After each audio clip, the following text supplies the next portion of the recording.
Thank you so much for joining us today. Before we get into the questions, I will ask our authors to introduce themselves. Jessica, would you like to start? Sure. I was kind of hoping that you were going to go for David first there, so I could try and copy his introduction. My name is Jessica. I am, the author of Built for People. I am the Chief Operating Officer at a company called Whereby.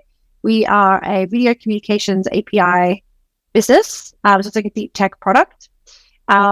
My career has been kind of primarily in people operations and HR, but I also have a background in legal, and of course now I kind of work much more across the board in operations. So I look after finance, customer support, customer success, business operations, and kind of everything between commercial and the product.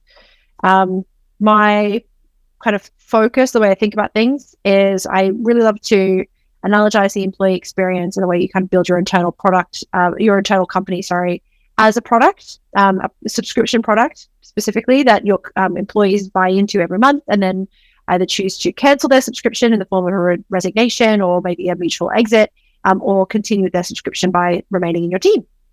And that is, I think, a good introduction to me. Yeah, sounds great. Thanks, Jessica. And David? Emma, thank you so much. And really great to be here. Excited to be part of this conversation. So my name is David Liddle. I'm the Chief Exec and founder of an organisation called the TCM Group. I'm also the president of an organisation called the People and Culture Association. So the TCM Group is our 22nd anniversary today. So we've been having a bit of birthday cake, a virtual birthday cake. So we're really excited to have got to 22 years old. So we specialise in the early days in conflict resolution and dispute resolution, and particularly focusing on restorative practices and mediation in organisations. Prior to that, I ran a charity specialising in restorative justice and mediation in neighbour disputes, in gangs, in schools, and working with young people to teach their little plain pot mediators, teaching them how to resolve disputes in the playground and in the classroom. And I also then worked in serious criminal activity up to including murder and unlawful killing. Prior to that, my first degree was in race, community relations, which I think has acted as a sort of thread through my work, sort of focus on anti-racism, inclusion, exclusion, and creating inclusive workplaces. And I think when we're exploring the ideas around employee experience, I'm very much aligned to the principles around justice and inclusion and well-being as kind of key measures of those. Kind of latterly, the TCM Group, whilst it started off with me, I was the corporate band-aid. So when problems happened in organisations, they'd get David out or one of my team out, and we'd go in and plaster over these problems. And I realised I didn't want to be the corporate band-aid anymore. So I went into HR teams and leadership teams. Like, why are you doing this to them? Why are we treating people in the way that we do through grievance and disciplinary? So more recently, we've been working with HR teams and leadership teams and C-suite to shift the dial on the way that we handle problems at work and issues in the workplace. And we've recently just launched a new venture called People and Culture, which is at peopleandculture.com, which really talks to the modern and progressive people and culture professional. So that's a little bit about me. Wonderful. Thank you both. And congratulations on 22 years. Well, thank you very much. So we will kick off the session by asking the first question. So Jessica, I'd like you to start, please. Could you explain to us what is employee experience? What do you think about it personally, and how are businesses currently applying it? Yes. So I think the introduction I just gave a little bit of an understanding of how I think about it. So I really talk about the employee experience as being a subscription product, right? So every month your employees are deciding to subscribe to your experience, and they can either terminate that subscription or continue the subscription. One of the things that means is that just like any other product out in the marketplace, you have kind of a position in the marketplace of culture, which means that this idea of just being homogenous with other businesses isn't going to be a very, in my opinion, successful strategy that you should employ, right? Just like when you're selling, I don't know, any other subscription products like razors from Harry's, or a subscription wine box, which I talk about a little bit in my book. There are certain types of people that you're trying to attract and actually not attract to that product because you know that they're not going to love your product long term, you know, that they maybe aren't going to be the right kind of customer for you. And the same exists within your business, right? And a kind of good example of this is And again, I think about things like in a much more operational way, I think, than maybe even cultural. So sometimes I think this can be a little bit jarring for people. But a good example is thinking about like a Google DeepMind versus maybe like an Amazon Logistics, right? Google DeepMind has a kind of experience and an attraction and a USP that they're trying to get out to their employees, which is like people that have done PhDs. They're very, very highly specialized. They have a massive ROI, but over a lot longer period of time. Whereas maybe if you're working in Amazon Logistics, it's like much more high volume. You're attracting a lot of people from various different backgrounds. It's a kind of job you can get in and get on the floor and start learning and actioning almost probably with very little experience within a couple of days or a couple of weeks. Now, those two businesses are going to have very different strategies around how do you attract, how do you engage, how do you build ways of working for the different kinds of people that you're employing, because you shouldn't be talking to a PhD scientist working on an AI generative tool over the course of 10 years in the same way you're trying to talk to and engage with somebody who's coming in, maybe doing a 6-month contract, helping you fulfill orders over a Christmas period, right? They're very different approaches as a business. And I think one of the mistakes I personally see businesses make is they try to focus too much on like solutions oriented thinking. They try to build an experience based on like what they've seen in the past or what they've read on a Medium blog or what they've read in a book from like David or myself. And they're like, great, I'm just going to implement exactly this. And this is how I'm going to be successful. Where the truth of the matter is, I think you really do need to be thinking more about like, who are we in this marketplace of culture? What are the strategy of what we're trying to achieve as a business? And then which of the problems that we're trying to solve are best solved with X solution, or like what are we actually trying to solve here and how do we go about solving that problem? And I find if you take that approach, you're much more effective at actually being able to retain people long term, have a cohesive strategy for your HR team, and also honestly have better commercial outputs. That's great. Thank you. David, do you have anything to add? I think I really love reading your work, Jessica, and really kind of subscribe to that principle of that sort of product management approach. And for me, the best products that I have or that I see are the products that, let's say, solve a problem. That problem can be defined as meeting a need. It might be an unmet need that the product is designed to fulfill. And creating that alignment between the product and the need, I think, creates a very strong, powerful product, which is serving a purpose, which is adding value. And I guess for me, employee experience is about adding value to our lives and adding value to the organization, and that concept of alignment. So when I think about that alignment of needs, I'm going to use a few F words, I'm afraid, Emma, you in advance. Feelings, fear, and failure are big F words that I think impede that alignment between the needs of the organization and the needs of the individual, which interfere with that. So for me, employee experience, that how do I feel about being in this workplace? How connected am I with the workplace? How are organizations handling my feelings and connecting with me on a very human level? Is it a safe place for me to come into work? Do I feel like it's psychologically safe? Is my voice heard? Am I valued? Am I listened to? Do my managers and colleagues engage with me? If I fall out or my performance begins to drop, do I go through some retributive, horrendous, corrosive process of investigation and challenge in that way? Or do we have really powerful conversations in our workplace that connects me to my manager, which is where I'm feeling safe, to be heard, to be valued, to be able to be challenged and to challenge? And how do we handle failure in our organization? And how do we handle mistakes? And for me, when organizations combine those three different aspects, I think there's a lot more to it to boot as well. And actually align those to the needs and aspirations of the organization and the needs and aspirations of the workforce, that begins to build a very powerful dynamic that we can start to describe as a positive employee experience. And that begins to see the space which is driven where I feel included, I feel healthy, I feel happy to be at work. And I think that happier, healthier, more harmonious environment that's created when we align those F words. There's another set H is, if anyone's read my books, you know alliteration is my favorite form of prose. I think I'll go through the entire alphabet. Alliterating, I've got to be honest with you. So hopefully but create that happier, healthier, more harmonious work. And what do you get? You get higher performance and higher productivity. And that to me is very much at the heart of what I think good employee experience about. And it's for HR, for managers and leaders and others to be able to create the conditions that perpetuate. And I think we get that wrong in a lot of organizations. No, that's great. Thank you, David. And I'm glad that these F words were not the inappropriate. Oh, I thought you would be pleased about that before you started getting letters of complaint Just to reassure you, that's as bad as it gets. Thank you. So we'll move on to our next question. David, we'll start with you this time. So where is it going wrong with HR organizations driven by their policy decisions? How would you start solving real problems? Goodness me, where do we start? I mean, it's so broken. It's so divisive. It's so corrosive. It's so pernicious. They're so binary. They're so destructive and harmful. They're a cause.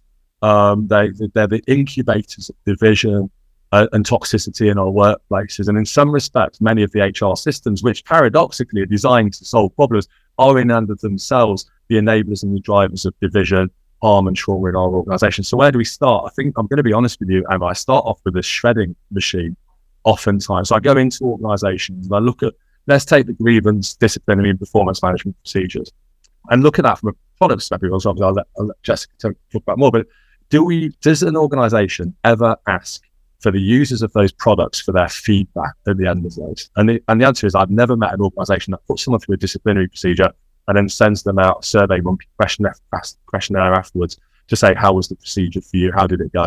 So we know exactly the answer we're going to get. It was horrendous. I couldn't sleep. It affected my relationship at home.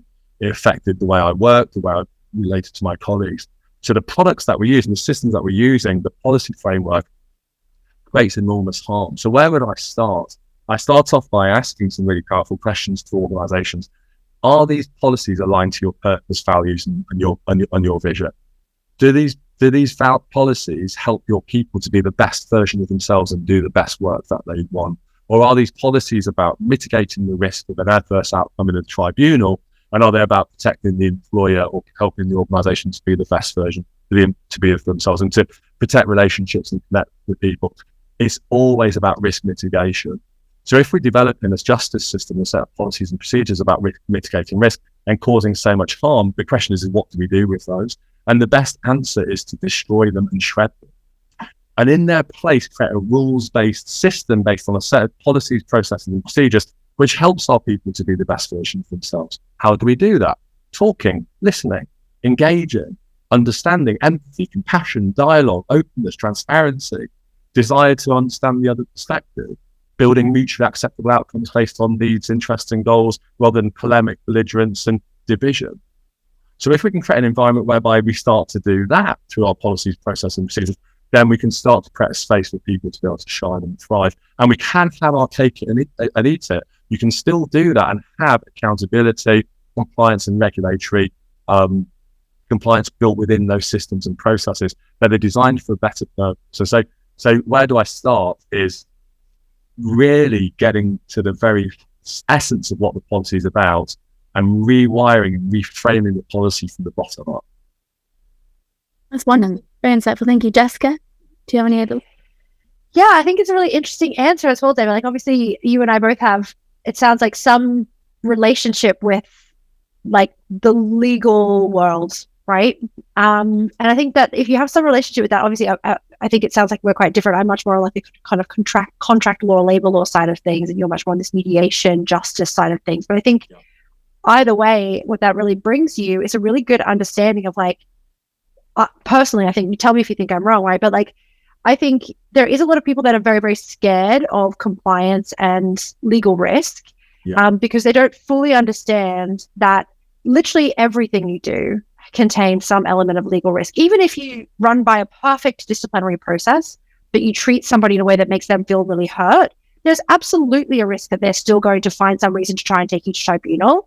And you may win, and that means like technically you've won the legal risk, but what you've lost there is like, well, you could have completely avoided the social risk, the personal risk, the harm you're causing from just running a process for the process's sake. And that's what I was thinking about when you were talking, is like, there's a way for you to make sure that you're avoiding legal risk, but also taking care of people. And I think that can pass through everything, not just discipline. But like, you know, I think about times and where I've seen people teams implement a policy based on an input rather than an output. Like, what are we trying to affect isn't thought about. It's just, what are we trying to like do? What are we trying to make happen with this policy? So a good example is I worked for a company who were having this problem with a lot of people like submitting, this is a small example, right? But like submitting lots and lots of expenses. And they were like, we're getting overwhelmed with the amount of expenses that we have here. So we're going to try and find a way to just stop having so many expenses coming in. So they launched a policy, which was you could only submit expenses that are over £5. Because they didn't want people submit like expensing a coffee or whatever. But what do you think ends up happening? Everyone started submitting expenses for 2 coffees or 3 coffees because they were like, well, I'm not going to pay for my own coffee. So I'm going to, if I'm in a meeting with a customer. So all of a sudden we had this new problem, which was like, how do we get our expenses back down? Because everyone's expenses have exploded. And I think that's a good little example of like the kinds of decisions sometimes that people teams can accidentally kind of backwards walk into because they're so focused on like, well, we just need to like tick this box, get this policy out, and let's not think about how this is actually going to affect people.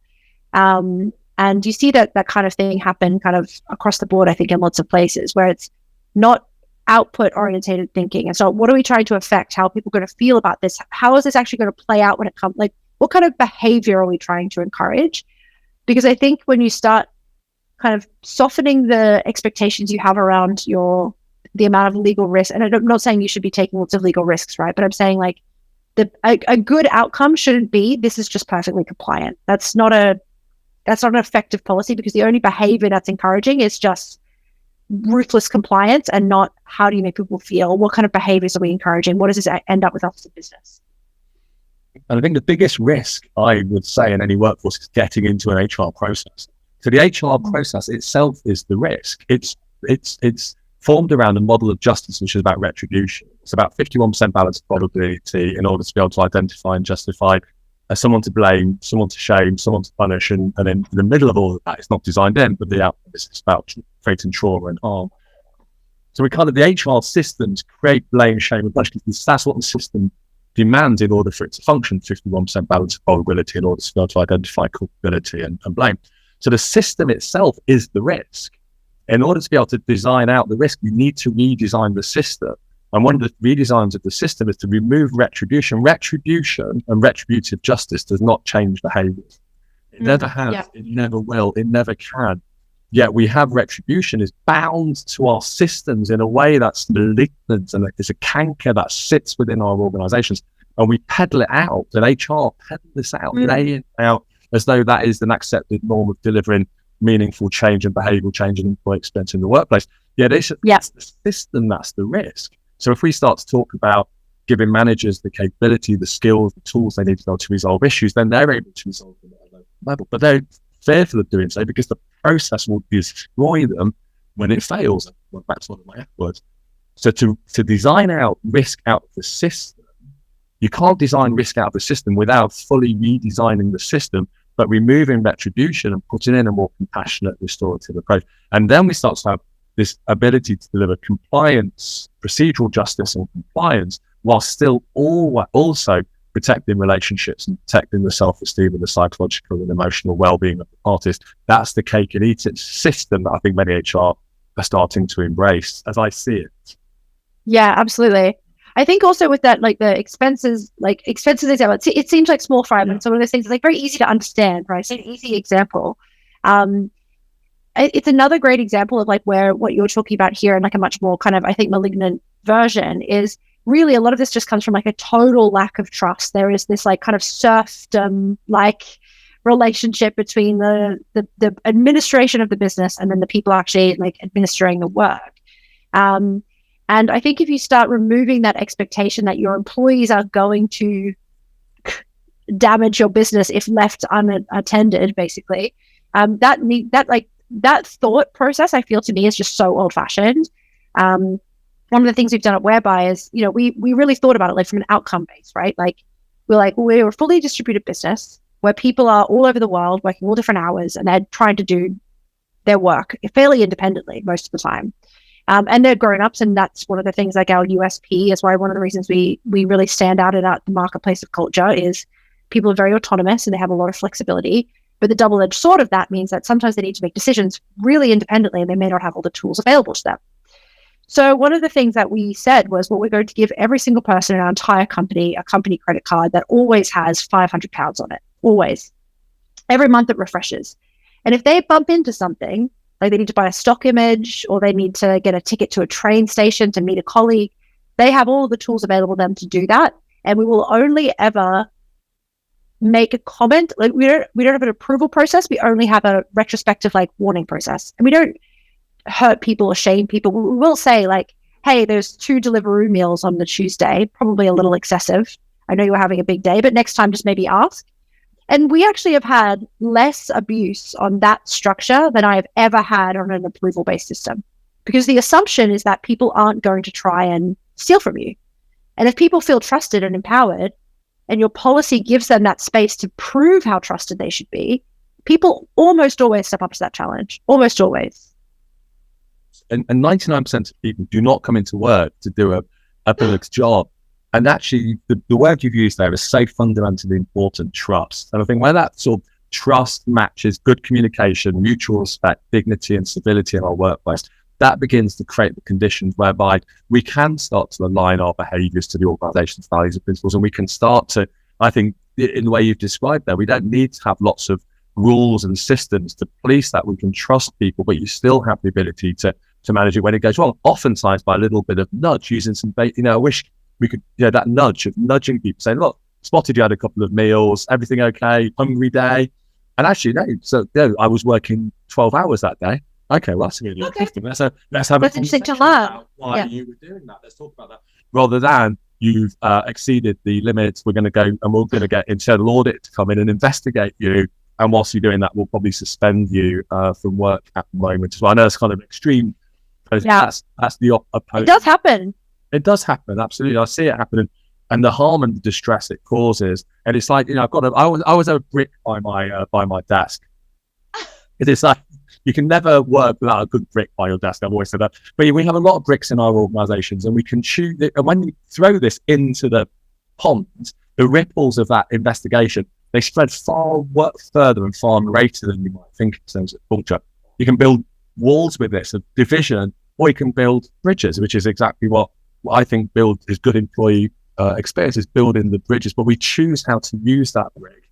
And I see too many of lobbing the brick into the pond, not recognizing that the ripples could become so destructive and harmful. Or we're building walls, constantly building walls in our organization. Yeah, completely agree. Absolutely. Thank you, guys. And we love the brick analogy and the actual brick that you have in To get a brick. Brick out. Fab, so we'll move on to our next question. So how much and how far are HR willing to shift to a more purpose-driven approach? And what can be the impact of this on the employee experience? So Jessica, do you want to start? Sure. It's funny. I wrote my book, and I sent it away for a lot of feedback. I think this is like part of the process if anyone's here is interested in writing a book. One of the things that you have to do, terrifyingly, is send it away to people that you really respect and ask them to read it and give you their feedback. So I did that. And it's a funny thing. Like I do a lot of talks about what the content of the book is, and really what it's trying to say is your HR team needs to be more focused on the strategy and purpose of the company and less focused on just protecting the company from risk, right? And of course there is an element of that, but I would wager that every single team in the entire company's responsibility is to make sure that they're legally compliant and not like opening themselves up to large legal risks. And the people team is not unique in that. And it's funny though, like I published this book and I've had a lot of people come to me and say like, well, how do I convince my COO or how do I convince my CEO or my founder to start thinking in this way?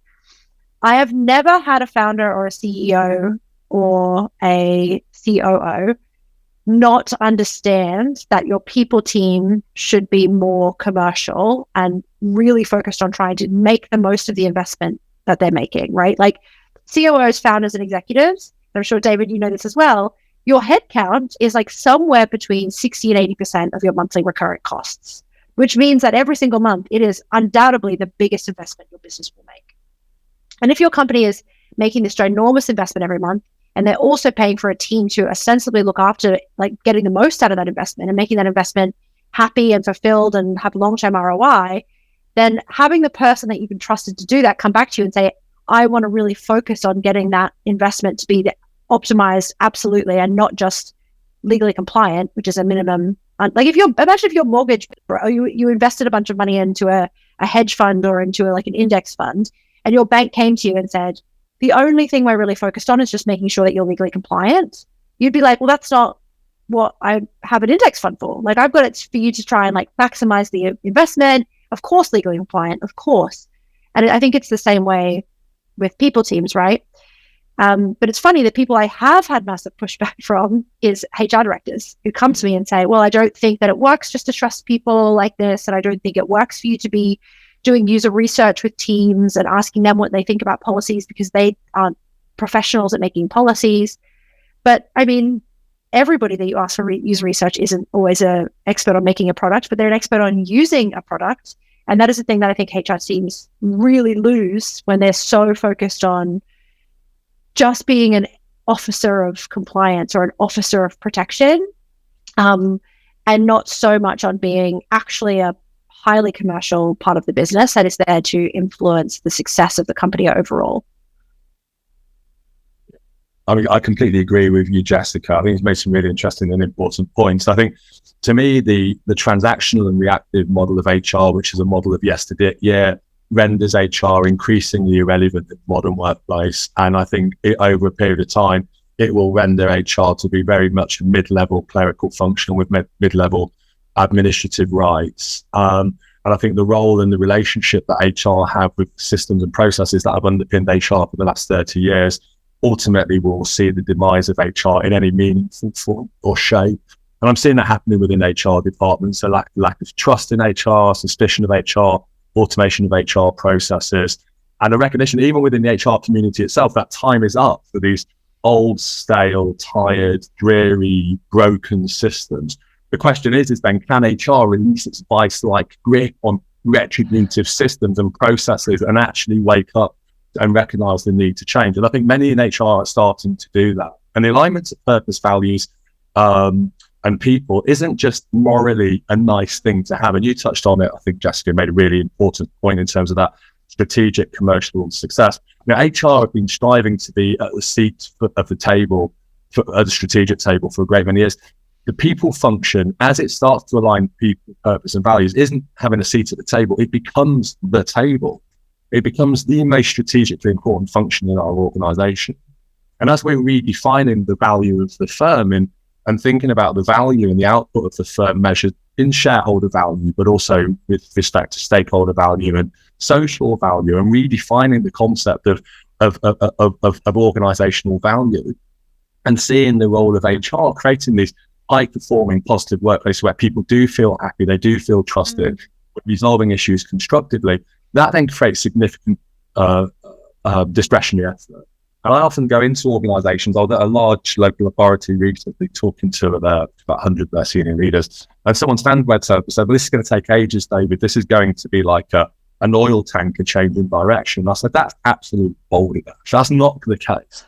We can change the culture of our organization right now by choosing to do something differently. So if every single manager in every single department, in every single team, demonstrated a little bit more kindness and compassion to the individuals within their team, listen to them, ask them how they are. Are you okay? Am I okay? How are we doing? Using that transaction analysis stuff. Are we okay? Are you okay? So we did that and delivered compassion in the team, and every manager does it. That delivers compassion at scale. Now, if compassion at scale delivers a happier individual, feels valued and heard and respected, that was quite nice. Yeah, well, maybe we'll be a bit kinder to that customer, or we'll get that a bit more quickly to that inquiry, or we'll put a bit more time and effort into creating that product or that system. That compassionate scale doesn't just drive cultural shift, it starts to deliver high performance and high productivity. And if the people function is there enabling that through coaching and mentoring and the powerful conversations that we're talking about, ergo, it becomes the most strategically important function of the organization. So I think HR and the people function are at an inflection point right now, today in June 2023, choosing the path of increasing irrelevance or choosing a path of strategic alignment. But it does mean they need to give up, I'm afraid, some of the old broken systems and bad habits of the past. And that means we need to be a little less defensive and a little bit more open to change, I think. It's so funny. You've managed to say two of the things that HR leaders say, which annoy me so much. I want the seat at the table, but then proceed to do nothing but make people fill out surveys and do documents. I'm like, how are these behaviors connected to this desire? Yeah.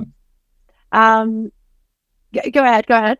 No, I just agree. It's the antithesis of strategic. It couldn't be more operational and transactional.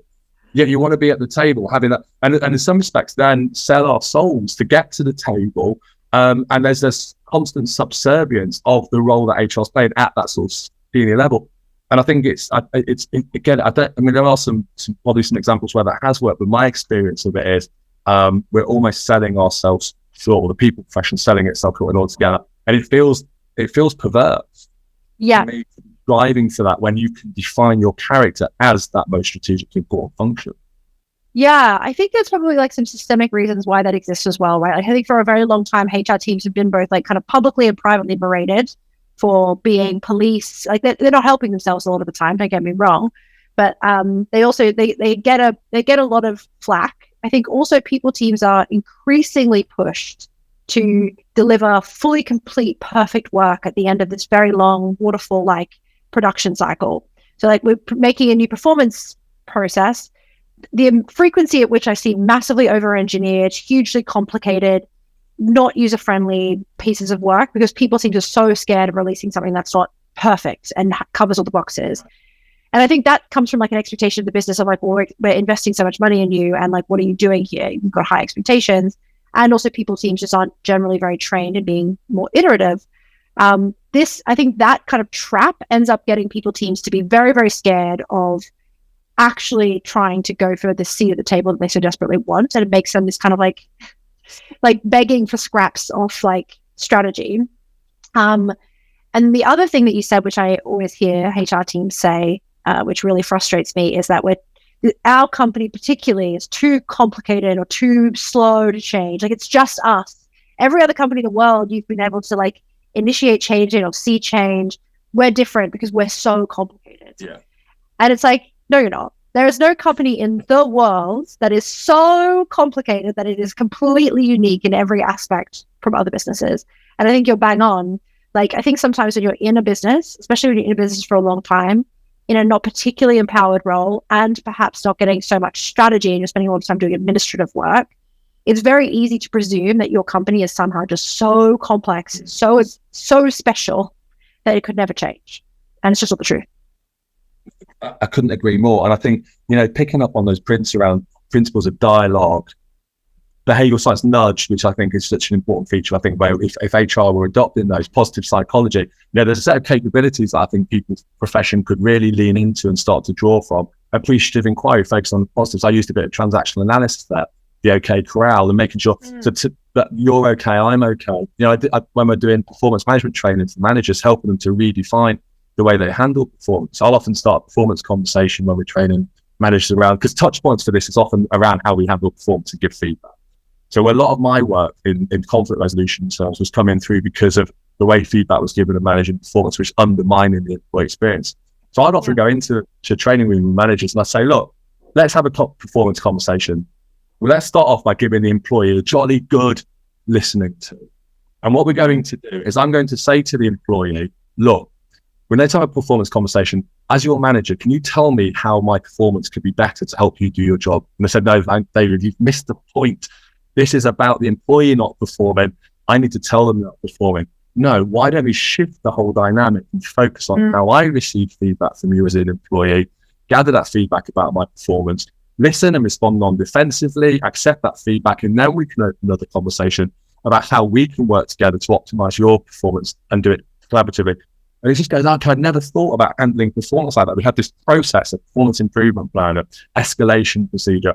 And at the heart of that sits the HR function with its little policies and procedures feeding in and whispering into this system retribution, blame, punishment, control, autocracy. But actually, when we break that down and focus on, to your point around trust and those good conversations, and actually repurpose and rewire those and have powerful conversations based on compassion and dialogue, understanding, mutual needs, we start to work collaboratively to achieve the best version of me, whatever that might be. Then the manager's able to support that. We need a people function in there doing that, coaching, mentoring, and enabling. And that to me marks a very significant shift, I think, in the way that we see the people function developing its support for managers and employees to create a really world-class employee experience without even having to try. We don't need an employee experience strategy or policy or framework to do is we just need to be a bit kinder, a bit more compassionate, and just listen a bit more as well. No, absolutely. And thank you both. Little note to the chat, if you can please make sure to keep putting in your questions for the Q&A, that'd be lovely. And we had a chat from Michelle Parry-Slater, who was on the call today, saying that she's very glad that you guys are calling out the points in HR that make it so different. So we've on to our final question. And pressing on from what you were just saying, David, things about co-creating the employee experience. Can you give some insight into how HR can co-create strategy and systems? Yeah, absolutely. I mean, I do some work with some great organisations. A couple of that comes to mind. Burberry, there's a large local authority that we're working with on hospitals. So one of the things that we do, and within Burberry, I think it's a great example, is we create what we call kind of culture hubs. And those hubs are really about creating this. It's answering one of the questions, which I think is an elephant in the room in many organisations around culture, which is who owns the culture of this organisation? And the answers to the question, feel free on the chat function to share your thoughts about who owns the culture. Everyone owns the culture. No one owns the culture. The leaders own the culture. The people own the culture. There's so many ways about thinking about culture. So what happens is this massive asset in the organisation, which we can all see and believe in as an asset. No one really owns it. No one really cares about it. We leave it a chance to develop it. And as a result of that, it can either go well or it can go badly. We don't have to, we could go onto Twitter right now and probably see another example of an organisation experiencing toxic culture or culture shock. So the first, I think, aspect of the people function as it sort of begins to evolve and develop and co-create is to create this culture hub, which is bringing in the triumvirate, the management function, the employee function, the people function, to help shape and develop the organisational culture. And what does that begin to look like? Well, it's creating a strategic framework where the purpose and the values and the focus on people begins to get woven through the organisation. So looking at onboarding processes, recruitment and selection, job design and rewarding talent and so on and so forth. Rewiring the HR process towards people and culture function, really looking at our leaders' behaviours and capabilities. I've been out training managers for 20 years and I can stand up in a classroom now as I did 22 years ago. It's our birthday, as I've mentioned already. 22 years ago, stood up in the classroom. What are the challenges that you face for managers? Our managers are recruited and selected based on their technical skills and not their people skills. Okay, that was in 2001. Fast forward to 2023, room full of managers. What's the challenge that you face in terms of management? Our managers are recruited on technical skills rather than their ability to handle complex people issues. So another aspect of the people function is aligning the needs and aspirations of the organisation with the capabilities that our managers need. And again, I've referenced some of the tools, nudge theory, nudging the people towards the right behaviours, positive psychology, appreciative inquiry, principled negotiation, non-violent communication. These should be core competencies and capabilities for people, professionals and managers. So there's so much they can do to co-create the competencies and capabilities, the agreed behaviours.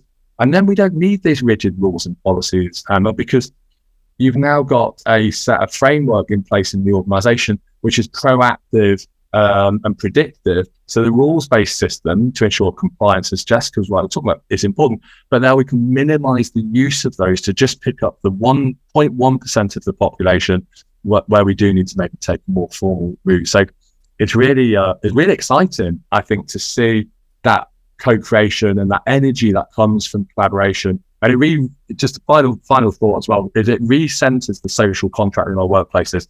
And as we've been able to see over the last few months with industrial relations problems and before that from COVID, the social contract in many organisations needs fixing, and the people function can help to shape that by bringing together managers, workers, other employee groups and having these conversations. And that then feeds into the psychological contract, which is the contract between employees, colleagues, managers, which is for me the essence of good employee experience. So again, it's really exciting to be working on all of those different layers systemically within the organisation.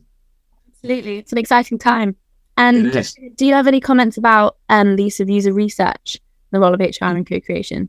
Yeah, David made so many good points. I was making notes of little things and I was like, I want to chat about these things as well. I think they're so interesting, right? But I think one of the points that you made, which I think was like really underpinning there, was like this idea of like, that I really believe as well, is like within products, if you're creating a product, if you're a product manager building a product, almost everything you do to try and encourage user behavior, whether that be users engaging with your product, which is just the analogy in HR would be like doing a good job at their work, engaging with teams, doing their responsibilities. Whether you're trying to get somebody to upsell, which in our world would be somebody taking on more responsibility and maybe stepping up and getting promoted, or whether you're encouraging somebody to maybe like look at different products or to engage with people, be an advocate.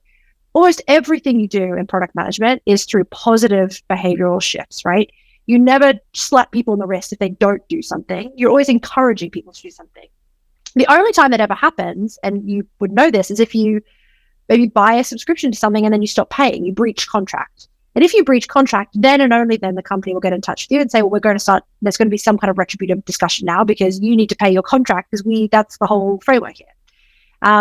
And I do think that you can do that in a way that still ends up with a good relationship. It's very much obviously David's space, but I want to talk about this idea of like trying to get people to do something, to encourage behaviors in a way that a product manager would, building a product, meaning positively. So I gave an example of this idea of giving people credit cards and encouraging people to make decisions independently, which is really trying to, as a business, say, we trust you, we encourage you to do good things because we believe that you will. And then inevitably, if you encourage that kind of behavior, people will demonstrate that kind of behavior. They're like, okay, great. Well, you trust me. I like being trusted. I want to prove how trustworthy I continuously will be by not breaching this policy and doing a good job.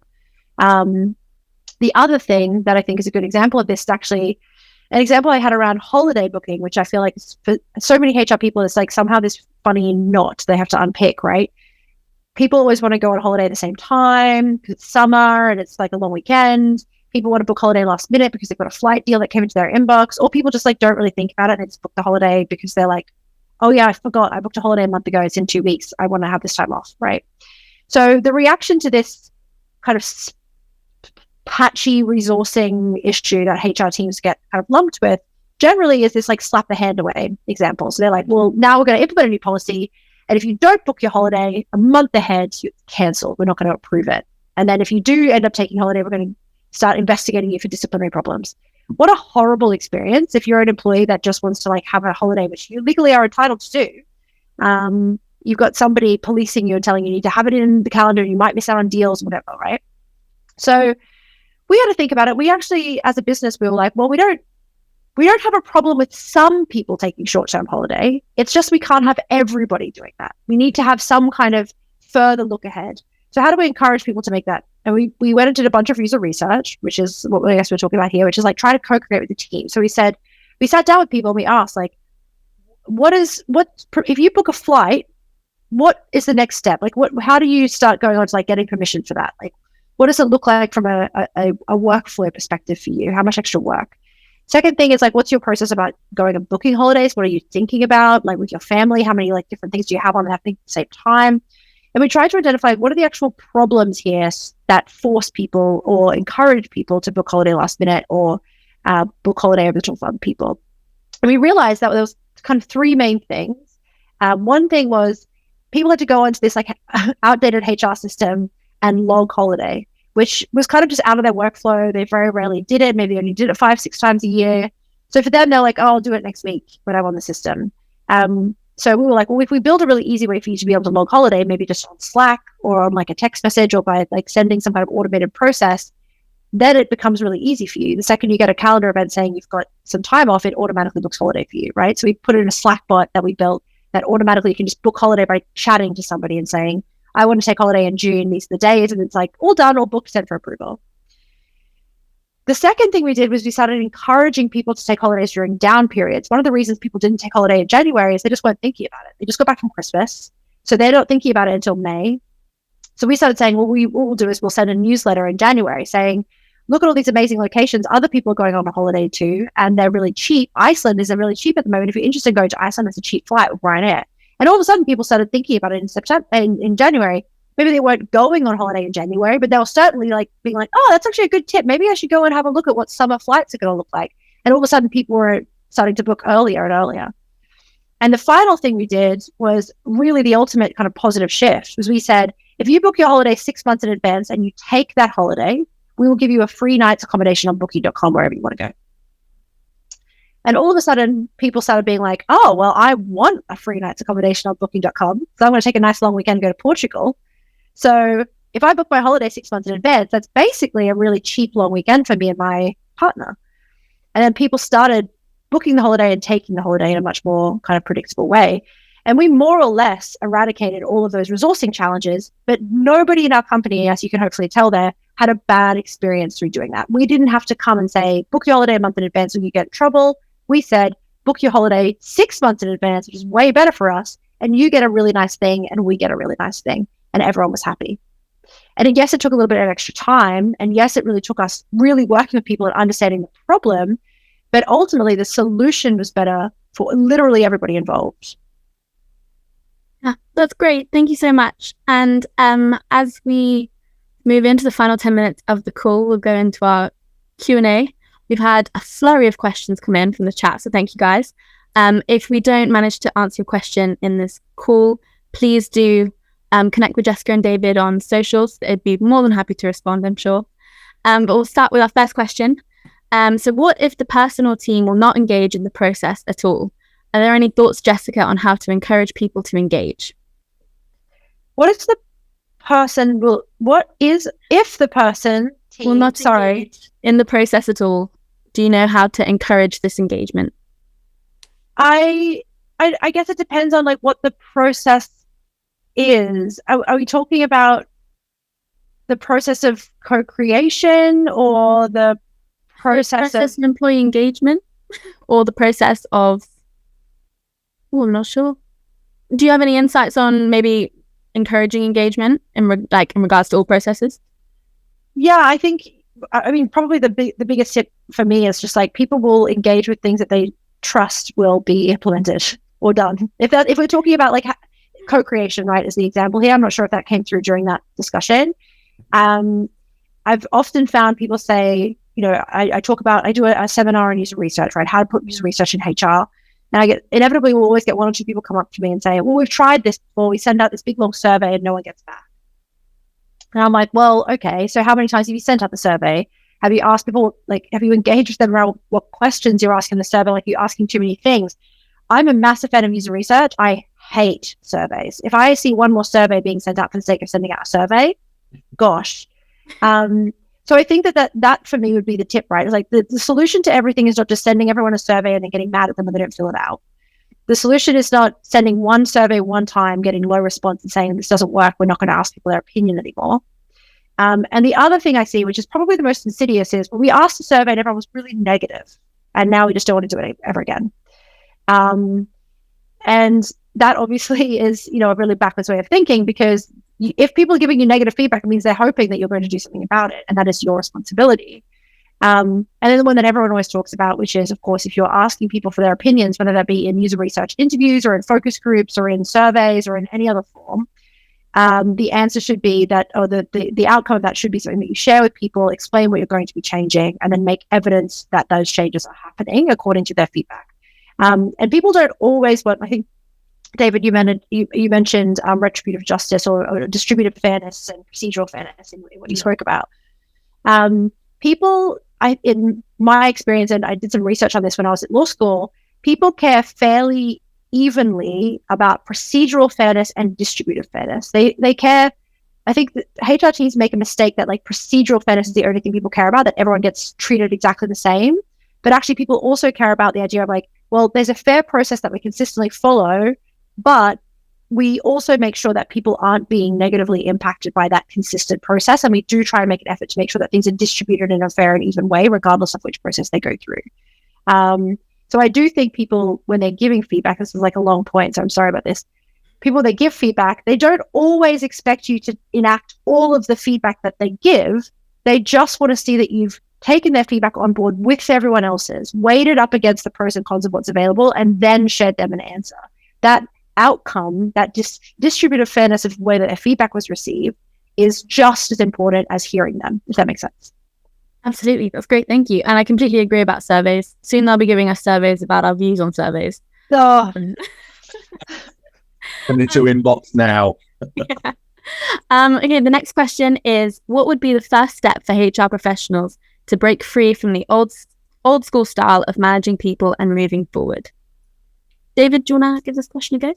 Yeah, it's great. A really great question. Where do I start? I think I've got three things I'll probably say to that. I think the first one is start for yourself. If you're going to change anything, it has to start from within me and my desire to change. So ask yourself, when you signed up to do your HR qualification, did you sign up to be viewed with mistrust and suspicion and be used as a threat and sword of Damocles that hangs over your workforce? Did you sign up to be someone who released the potential of people, created a powerful working environment where people could shine, which was inclusive and fair and just and sustainable and supportive and purpose-driven? Which model of HR did you first sign up to? This is a chance to revisit and perhaps go to the one that you signed up to. One of the ways potentially to do that is just list how your HR function works at the moment. Is it processed before people? Is it transactional? Is it reactive? Is it viewed with suspicion? I write that on one wall on a whiteboard or a piece of flip chart paper. And on the other wall, write down all of the aspects of the people function which excite you. People-driven, purpose-driven, strategic, adding value. And then get your entire HR team, maybe do it in a big conference room, and get everyone to walk towards the wall which most closely aligns to their aspirations and needs and goals as people professionals, and open up a really powerful conversation in that room. And if everyone starts to move towards the wall, which is talking about these things, then the next question is, how do we do that? And what do we need to do? And that courage can come from within, and you can then build a movement within your organization. You can start to go out and speak to people, and listen to them, listen to really understand what they're saying, not listen to the purpose of a survey or a tick box or a report to someone else, but listen to really understand what people's experiences, what are their needs and their aspirations, what do they need from their people function. So one of the examples, I have no time for 3-step processes. There are 3 steps to a chasm to a disaster, to harm and fear. 3-step processes. If you're lucky, one of the steps might work, but that's pure luck. It's not judgment. So removing that and creating a triaging process or a scoring system. So let's imagine that you've got a disciplinary case that come through. We're going to go through a 3-step process and cross our fingers and toes that at some point something will change. It won't. It never has. All you're going to do is destroy people's lives. But maybe we could look at that through a slightly different lens. Let's look at what the needs of the individuals are. What's the need of the manager? What's the risk of the situation? How many times have people tried to resolve it? What would a fair outcome look like? And you can then, using a triage or a scoring system, score that particular case and identify based on the score the most appropriate buckets to put that in, the most appropriate product to use a product. So what's the most appropriate product to that case? So we can customize solutions to really challenging and often intractable problems by starting to really understand and dig into what people's needs and goals and hopes and aspirations are. So we can start to move away from this 3-step mechanism, which is a step of escalation, to the point where people get staring into the precipice of doom. And then only then do they make the decision, as Jessica said at the very beginning of the decision, to choose whether they reject the product or not. Redefining the product around the individual needs, goals and circumstances. And then what we can do is craft a solution to each individual case, which makes me feel really valued as an employee and very supported and nurtured, and I have agency in that process because it's designed for me, by me and with me in a way which is really inclusive. So 3-step process, if there's one thing which should be moved from the HR lexicon, as well as retributive justice and stuff I've talked about already, they're 3-step processes. They're stepping stones to an unmitigated disaster. That's great. Thank you, David. And then moving on to our very final question, the last couple minutes, we'd say for both of you, what advice would you give HR leaders on how to make the case for change? I'll let you guys decide on who wants to start. I see Jessica's in deep thought there. Go on, Jessica. I'm just thinking, I was just thinking about, was writing again some notes about your answer. I think you've just got so many interesting points. I really wish we could talk about this for hours and hours. But yes, the case for change, I think it was a nice little segue into that. I think the point I made before around the hedge fund manager, right? I think you definitely need to be going into your C-suite or your leader, whoever is your manager. I think if you're going into a C-suite of a more commercial function, so you report directly into a CEO, COO, founder, something like that, I think your case is going to be a very different kind of case than if you're going up to a director of HR, a chief people officer, a VP of people, right? And the reason for that is that your commercial leader, or your more kind of business leader, I would say, and that's no disrespect to the HR team, they are going to naturally understand the use case that I described at the hedge fund, right? If you say to them, like, most SaaS businesses spend 60% of their money every month on just headcount alone, plus then you have HR budgets for benefits and your policies and implementing them, and then you also have the HR team supporting that team. So just that alone is probably the biggest investment your company makes every single month, is basically managed by HR, right? So if you go in and say, the biggest investment we make every month is being managed by my team, more or less, either directly or indirectly through how I manage with the managers or through how I'm building processes and policies, I want to take a different approach that, yes, may require some adjustment, but should ostensibly make us more commercial, more output orientated, more strategic. I have not met a single CFO, COO, or founder that would say, no, I want you to remain being compliance focused. Like, that's just not how they think, right? They want to maximize their third product, which is their investment vehicle. The company is an investment vehicle. They want that product to be worth as much as possible. And everything you'd be saying then would be really driving that change. Now, if you go to a VP people, chief people officer, director of people, I think that's the kind of place where David's really successful at negotiating that change, right? Because that's not a commercial discussion. That's a discussion that's driven around like fear, sunk costs, ways things have always been done, their own sense of power and identity within an organization. And to be honest, that's not what I wrote my book about. So David, what do you think about that?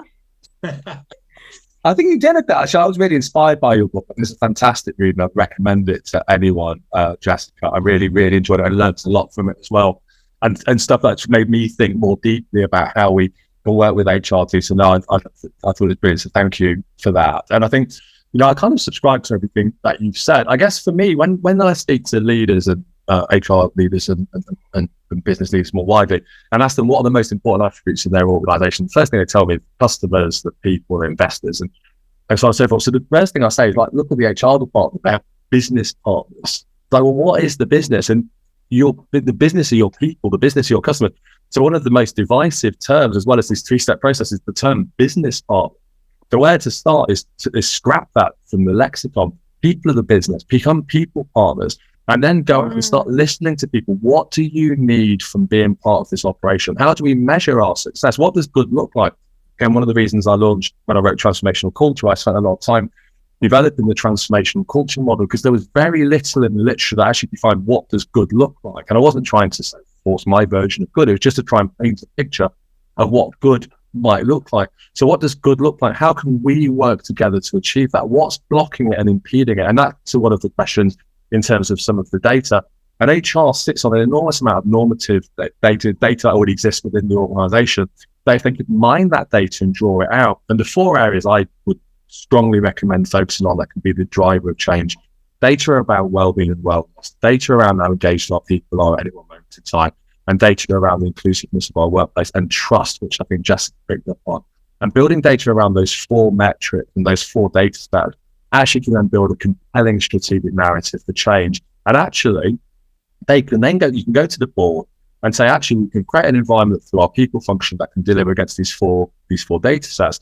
And that's going to deliver higher performance. We're going to bring in and retain more investors, better customers, and bring in more talent. And that's the competitive advantage. So we're adding value, creating a competitive advantage, aligning with our people. So those are some of the areas, I think, and being utterly fearless and utterly courageous. We need some courage in our organizations. And I'll go back to my earlier point: retaining the status quo is the most risky thing you can do as an HR professional.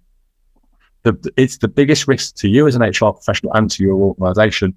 So it may feel risky to embrace change, in that way it feels nerve-wracking, but actually, when we release ourselves from that, it's the best thing we could do to deliver that value. So, I would urge deep courage, a tenacity in the HR function to embrace some of these changes, and you'll never look back. You'll never go, I wish we had another policy on XYZ. You'll never go back to that. That's perfect. Thank you both so much.